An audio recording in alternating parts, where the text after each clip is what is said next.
I loved gaming magazines. Nintendo Power, Game Informer, EGM, Official PlayStation Magazine, loved them.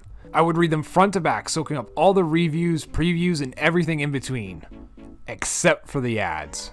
You hear about some of the infamous ads from the 90s, like the Daikatana one where it proudly says, "John Romero's about to make you his bitch."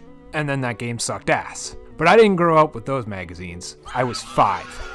I didn't start reading them until the mid-2000s, where all you would get is ads that could double as the back of the box 99% of the time. I, like most other people, would usually just skip over them without a passing thought. But I was also an N64 GameCube kid, so I was used to big, colorful games that were generally skewed to kids my age, and not many of those adult games that the PS2 and Xbox were known for. Come 2005, and I for some reason acquired this issue of GamePro. I know what you're thinking. Why wouldn't you want this issue that talks about hip-hop games, Nebulowl? And to that I say, Little, innocent, Nintendo-only me read his way through this, and at the very back of the issue was an ad for a game called Darkwatch. Yes, it's basically just the box art of the game, but again, Nintendo was my thing. So I saw this game that looked like nothing I had ever played before, and I was entranced. You got a vampiric cowboy with a big-ass revolver and a sweet-looking skull badge. How could anyone not want this? Of course, the game was PS2 and Xbox only. Sorry, GameCube. But regardless, it was the first time in recorded history that a generic ad like this actually worked. It wasn't until many years later that I broke my strict allegiance to Nintendo and I bought myself an Xbox 360. The first original Xbox game I ever bought for it was Darkwatch. It had never left my mind even after all these years. I popped it in, played it for about 30 minutes, and that's it. Until now! I don't know why I stopped playing it when I did, because it's not like there was anything off-putting about it. Now is the time for me to finally make my way through the game and see if the hype I built up in myself after seeing that ad all those years ago was warranted. But before I get to the game, can we please talk about the Duke controller for a second? Sure, I could have just played on my 360, but I needed the authentic OG Xbox experience, and that included playing with this garbage-ass controller. I was hoping I could use this third-party controller because, look at it, it's much better. But apparently it's dead, so fuck me, I guess. The button placement on the Duke just annoys me. Why are the face buttons on an angle like this? Why are there 2 buttons up here? Why did it take Microsoft 10 years to come up with a D-pad that doesn't suck ass? Why didn't I make an effort to get the redesign of controller that isn't as bad? These are questions science still can't answer. Darkwatch was developed by High Moon Studios. Get it? Like high noon, cause it's a Western! Ha! This was the first game they developed, and sadly the only original IP they ever made. While they went on to create the well-received Cybertron games, and the not as well-received, but well-liked by me, Deadpool game, they now just assist with developing Call of Duty, suffering the same hell as Raven Software, whose one game of theirs I might talk about someday. You play as Jericho Cross.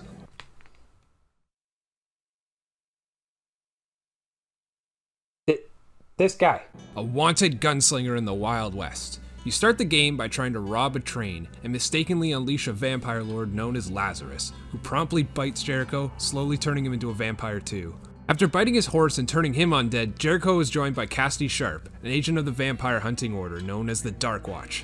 Wait a second, that's this game! Despite Jericho being a vampire himself now, she guides him to the Darkwatch Citadel where he can help undo his mistake and put Lazarus down. Right off the bat, you can tell one of the main things this game has going for it is its setting and style. The ad drew me in because of the mix of Old West and vampires, and it does not disappoint in that regard. The design of the characters and guns in particular really melds the two styles well. Jericho has the typical Western trench coat, but it's all in black, and he's decked out with lots of silver armor that invokes that vampire hunter aesthetic. The guns are similar with very typical Old West archetypes like revolvers and carbines, but with that black vampire hunter look again.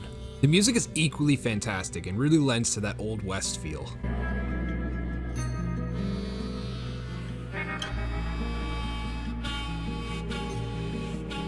Outside of the setting, there's actually a decent amount of influence in the gameplay from a series you might not expect, Halo.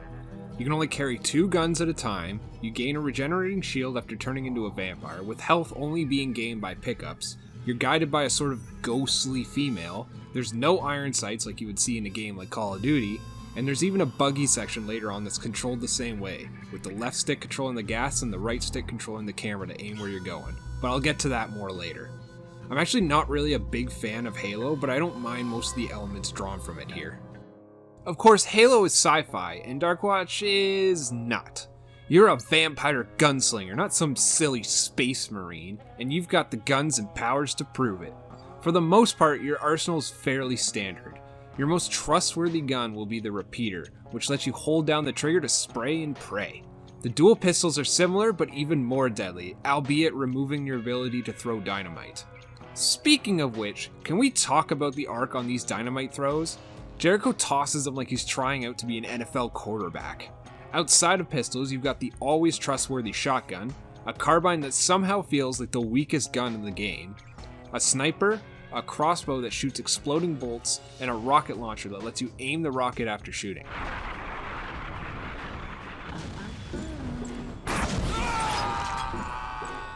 You can also melee enemies, which is fun to use just to watch Jericho lop off arms and heads off some of the weaker guys.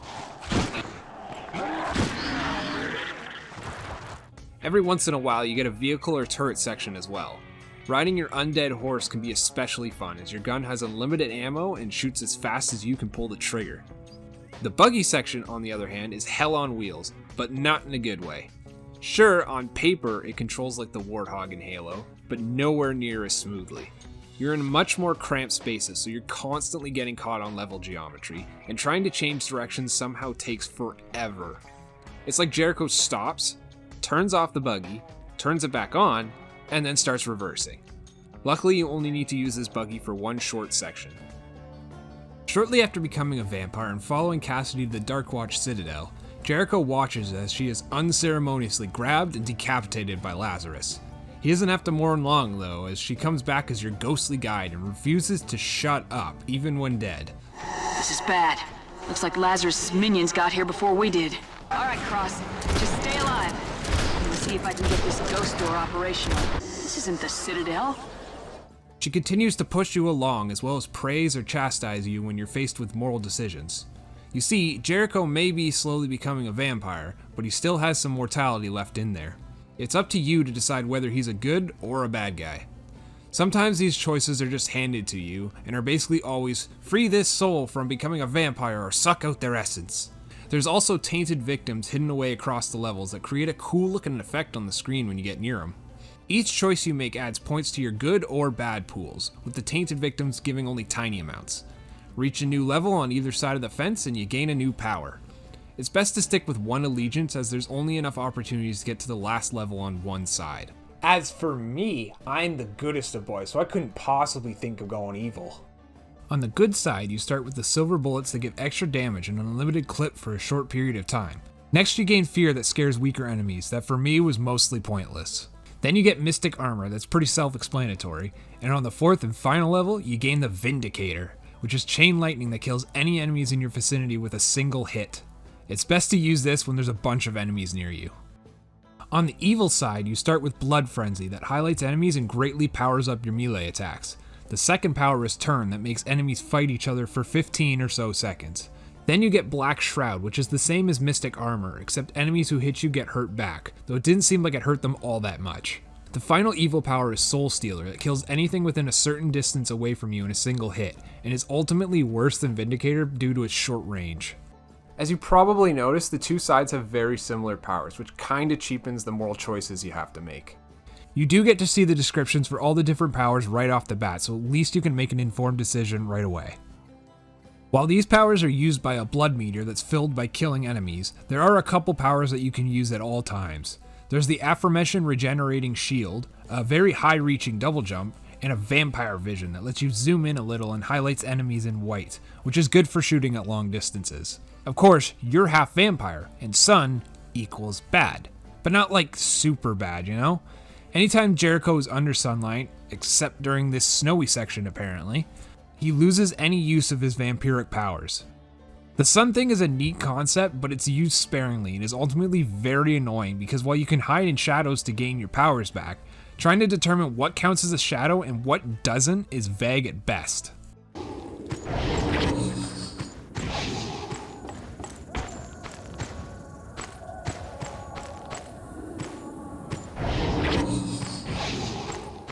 You're going to need to make good use of all your weapons and powers to mow your way through hundreds and hundreds of demons and ghoulies. The ones you gotta look out for the most are these flying bitches who take far too many hits and just constantly fly around, making them very difficult to hit. And then they introduce the ghostly versions of her and other enemies just to make them take even longer to take down. The game also loves to throw more enemies at you by way of these markers that every single time needs to be shown off with a cutscene and Cassidy having to tell you about it. You have to knock out the marks to stop the banshees. The gimmick is that they'll keep spawning enemies, but here's one of my patented pro tips. Just go straight for the marker. They can be destroyed fairly quickly and even faster if you use silver bullets, if you're a good boy. And after doing so, the explosion will wipe out all the enemies. You're welcome. Well, the overall structure of the game is fairly typical, with Jericho near constantly blasting enemies away and no real puzzles to solve at any point. It's the varying mixture of enemies and the guns at your disposal that really makes the game a joy to play. There's 4 difficulties to choose from, but I recommend at least playing on the second hardest one. It's still not super difficult, but you won't coast through the game either. At this difficulty, there were times where I really had to prioritize certain enemies over others to avoid dying quickly. You could have these werewolf-like guys running full speed ahead at you while their snipers shooting at you from afar, or you could have a few grunts and gunslingers coming at you on the ground while the flying bitches pester you from above. Knowing what guns you have at the moment and what is nearby is also important. You can run out of ammo easily, so knowing there's a shotgun nearby while you have a carbine is something to keep in mind. Factor in your good and evil powers that you can cycle on the fly, and it's a really fun time shooting your way through this game. Eventually Jericho gets to the Citadel, where the commander of the Darkwatch, Clay Cartwright, doesn't trust him. I mean, can you blame him? Look at this face. After putting Jericho through some trials where you get to use a pretty sweet club that you will never see again, Clay deems him trustworthy enough. For now. From here you get to choose what order you want to complete 3 different missions. One with the buggy, one with the sunlight, and one where you fend off waves of enemies. Be sure not to shoot any innocents during these or Cassidy will be none too pleased. You got a sick sense of humor, Cross. Before each mission, you get to choose a starting weapon from this guy. I shall name him Carl. You're also accompanied by other Darkwatch agents for these missions, and they're not just cannon fodder, as they can actually help kill enemies for you. Or they can shoot you sometimes because they don't like you. And sometimes that means Jericho exacting some well-deserved revenge. You're also accompanied by your new sexy lady Tala, since Cassidy can't exactly fill that role as a ghost. If you're looking for subtlety, you came to the wrong game.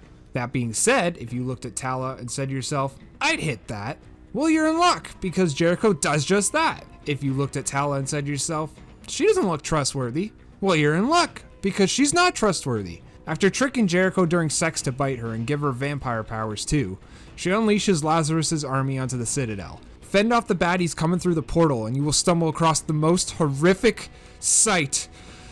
Carl, no! This leads Jericho to fight Lazarus himself, which involves chipping away his health painfully slow and scrambling around trying to find ammo. After beating him, you're given the ultimate moral choice that decides which ending you're gonna get. Side with Cassidy and rid Lazarus's curse from the land, or side with Tala and take the curse for yourself. From here you play out a couple more levels that don't really change no matter what moral choice you went with. The exception is Cassidy won't be around if you went evil. Well, this looks bad. The Darkwatch has Deadfall under siege.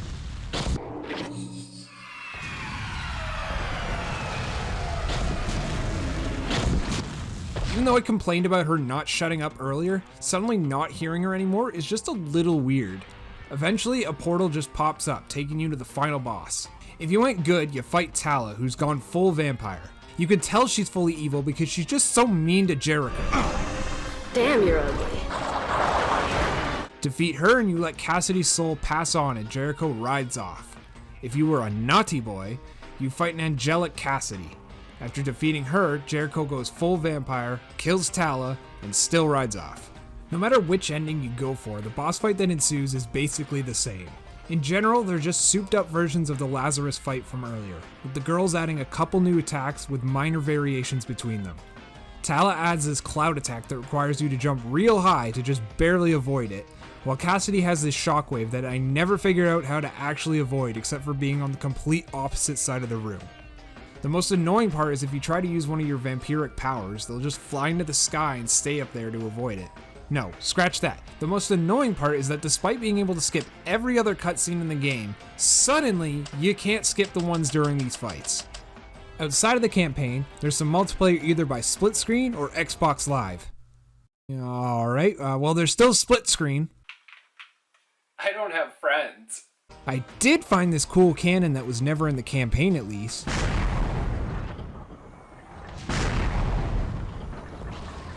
Once you realize how alone you are in this world, there's a short concept art video to watch where you can see how Jericho was originally just going to be Woody, and then you can thank God they ditched that idea. You can also replay any chapter in the Gunslinger mode, which lets you choose if you want good or evil powers, no matter what you actually chose in the campaign. And that's Darkwatch for you. Safe to say, I really enjoyed it. What initially drew me to the game is still its defining feature, that mix of Old West and vampires. It really has a style of its own. The mix of mostly traditional gunplay and vampiric powers is mostly fun. And while the morality system is fairly shallow, it's still neat being able to have the option to pick the kind of powers you want to use. It just sucks that we never got any sequels for it. A Darkwatch 2 was planned for the PS360 era, and an early version of it was even shown off at GDC in 2006. But for one reason or another, it was never finished. Hell, there was even a movie planned at one point, but that didn't really get very far. If you haven't played Darkwatch yourself, I highly recommend it. But thanks for watching. Until next time, have a good one. See ya! Welcome back to the after credits, but there was no credits portion of the video. I don't really have any glitches to really show off this time around, so here's just some unedited gameplay. As always, any and all feedback on the video is very welcome. I like to think this one's a major improvement on my Deadly Creatures video, but feel free to tell me I'm wrong. Don't mind the fact that I'm in front of a new wall for this one. It'll probably be the one I use for the time going forward. I know I said this one would take me 3 weeks, and I knew that was generous when I said it, so I'm a little late on producing this, but it was a bit faster. The next game I'm going to talk about is going to be Geist for the GameCube. Kind of like Darkwatch, I only played it for about 30 minutes a few years ago, and then never again, so I'm kind of excited to see what it's really like. I'm not going to give a time frame on it because it should be faster than this one, since I was faster with this than I was with the Deadly Creatures video, so you know, continuous improvement. If you like what you saw and are excited for more, please consider subscribing, and be sure to follow me on Twitter @Nebulowl. Thanks for watching once again, and see you on the next video. Bye!